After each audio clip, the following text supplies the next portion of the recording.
And 11 Investigates exclusive. In the midst of staffing shortages, Pittsburgh paramedics turned down a contract offer from the city. Chief Investigator Rick Earl has followed the shortages with the medics, and he's here now with the fallout over this contract. So the big question, Rick, is what happened? Why did the medics vote it down? Yeah, Lisa, I spoke with several medics. They tell me the big sticking points are pay and scheduling time off.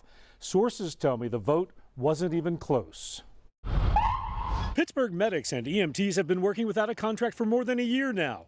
11 Investigates has learned that will continue after medics voted down the city's latest offer. Sources tell 11 Investigates medics were disappointed with the pay increase and scheduling time off. I was surprised to hear that. You know, my talks with leadership and the union representatives early on was that everything was ready to be penned.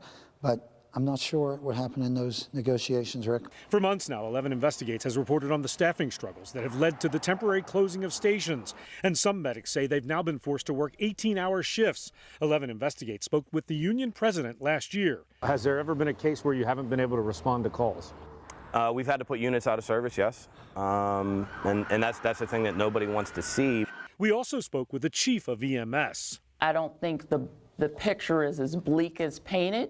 I do think there are things that need to happen for us to always maintain the standard of care that Pittsburgh EMS is known for. The union declined to comment on the contract vote. The city, in a statement, says they remain optimistic. Quote, the city is still in contract negotiations, and we remain hopeful that a ratified agreement will be reached. While the Bureau now has enough EMTs with 30, they are still short 29 paramedics. And Councilman Coghill worries the lack of a contract may hurt recruitment and retention. Like our police department, we lack resources and we lack personnel in our EMS. So I hope a lot of that can be worked out in hiring new medics and new EMTs. Now, the city currently has 143 medics, but again, they are still 29 short.